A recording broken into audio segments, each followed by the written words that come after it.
The HOA president actually called the sheriff on me for swimming in my own backyard lake. A lake I'd owned for 15 years, long before her subdivision even existed. Picture this: I'm floating peacefully at sunset, watching the loons echo across the water, when suddenly, sirens, red and blue lights sliced through the evening stillness, like a chainsaw ripping through silk. Sheriff Deputy Martinez pulled up my gravel driveway, looking just as confused as I felt. "Sir, I'm sorry, but I have to issue you a citation per HOA complaint," he muttered, barely able to keep a straight face. Behind him stood Karen Whitmore, arms crossed, lips curled in that fake smile that never touched her cold blue eyes. The citation? A $1,000 fine for unauthorized recreational water usage in a restricted zone. Dripping wet, I stared at the paper in disbelief. "Ma'am, this is my lake. I built this dock with my own hands when you were still in California. You don't own a single drop of it. What would you do if someone tried to control water on land that's been in your family for 3 generations? Drop a comment. I bet you've got HOA nightmares too." But here's the thing Karen didn't know. I'd spent 20 years as a municipal finance director, a man who could sniff out corruption like a bloodhound, and she was about to make the biggest mistake of her life. "My name's Garrett. 3 years ago, I lost my wife, Sarah, to cancer. We'd been married 22 years. Losing her felt like watching the world collapse in slow motion. The grief nearly drowned me, so I retreated to the one place that still felt alive. My grandfather's 4-acre property in rural North Carolina, complete with a spring-fed lake that's been in our family since 1952. Pop built the original cabin after the Korean War. That lake saved his sanity once, and it was about to save mine. Pictured it: crystal clear water, pine trees swaying like cathedral walls, mist rising from the surface like silent ghosts at dawn. I'd sit on the dock with coffee in Sarah's favorite chipped mug, listening to loons, watching trout break the surface. It was therapy. But peace never lasts. In 2019, a developer bulldozed through the old logging road that bordered my north fence. Within months, 47 luxury McMansions sprouted like weeds. Their lake views were really just my lake. And then came Karen. She arrived in a white BMW with California plates that screamed ego, highlights that probably cost more than my monthly groceries, and a smile sharp enough to cut glass. Within 6 months, she crowned herself HOA president, and then she set her sights on me. The harassment escalates. It began with fake, friendly visits, store-bought cookies, perfume that reeked like a funeral home, and comments about how my quaint cabin added rustic charm to the neighborhood. When I refused her generous offer to buy my land at 60 cents on the dollar, the smile dropped. What replaced it was the cold, predatory look of a real estate shark. Then came the complaints. My dock, unpermitted. I showed her permits older than half her subdivision. My fish, contaminating the watershed. The inspector laughed and said my lake was cleaner than city water. But Karen was cunning.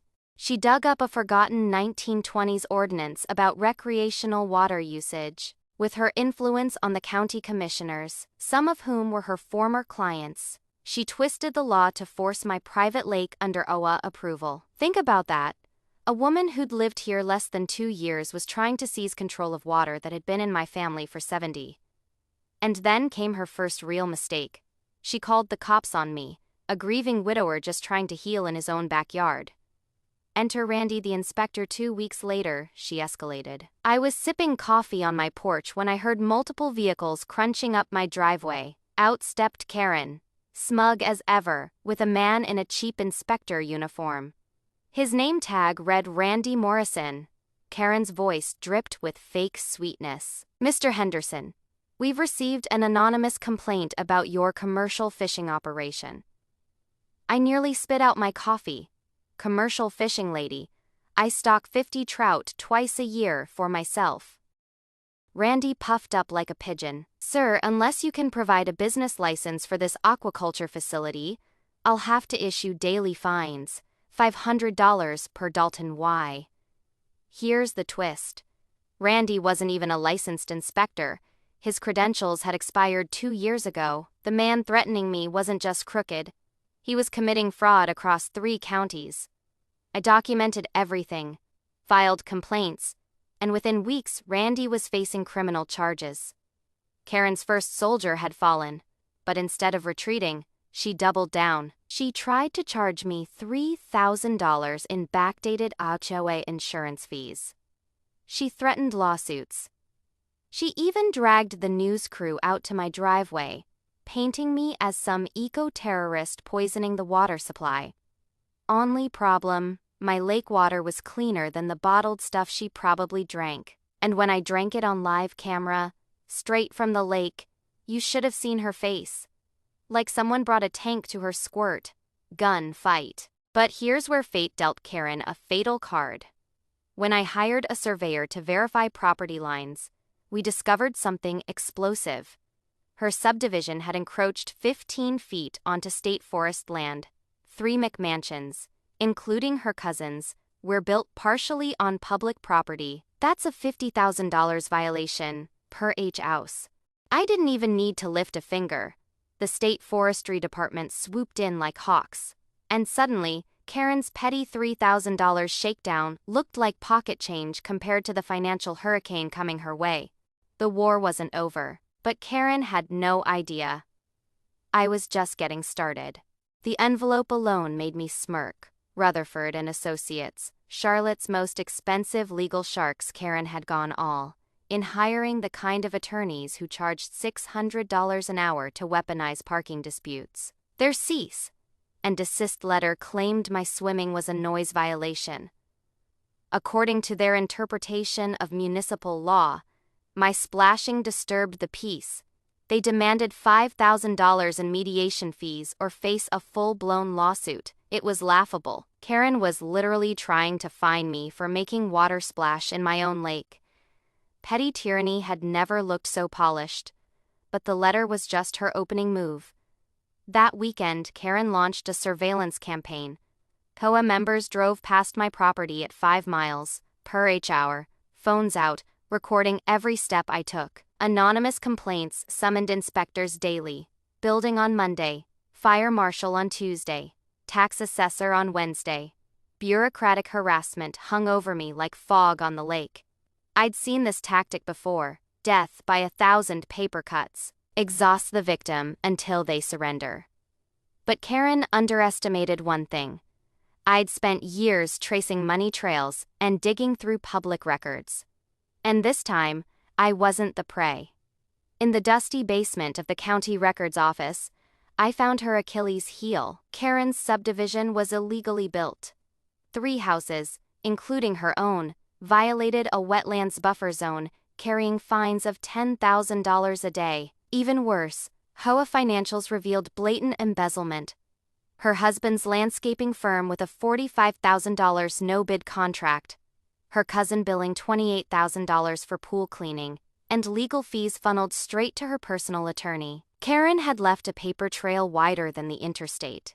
When she slapped me with a restraining order, accusing me of stalking OA members, I hired Patricia, the attorney who devoured corrupt board members for breakfast. In court, Patricia's calm smile cut deeper than any cross-examination. My security footage showed the harassment clearly, while Karen's witnesses collapsed under questioning. The judge not only dismissed her restraining order, but slapped Karen with a protective order against her and a warning of perjury charges.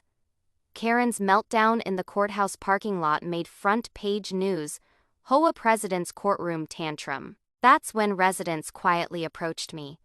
Turns out, I wasn't her only victim. She'd shut down pool parties, fined retirees for garden gnomes, even cited guests for overstaying by an hour. A recall petition was brewing, but Patricia uncovered something far more explosive. A hidden clause in the HOA charter allowed any property owner within 1,000 feet to join as a voting member. My lakefront property not only qualified but controlled 30% of the voting power. Karen, in her desperation to control me, had handed me the keys to her kingdom. The deeper we dug, the worse it got. The entire subdivision had been approved under an emergency housing variance after Hurricane Florence, a variance that was set to expire in 6 months. Without renewal, 31 homes would face demolition, and Karen knew it. Her emails revealed secret lobbying of county commissioners, but thanks to her public tantrums, her credibility had evaporated. The commissioners trusted me, the responsible landowner with a reputation for catching financial fraud. The stage was set for war. We built our alliance carefully. Janet, the retired teacher who documented years of Karen's harassment; Bob, the accountant who found $43,000 in vanished HOA funds; and Lisa, the engineer whose drainage plans Karen had illegally altered, threatening the lake itself. Karen, meanwhile, spiraled into madness. Threatening texts, bogus police reports, smear campaigns about me on social media. She even hired a washed-up ex-cop to stalk me, but desperation makes mistakes. And her pie was arrested trespassing on my neighbor's property, naming Karen as the one who hired him.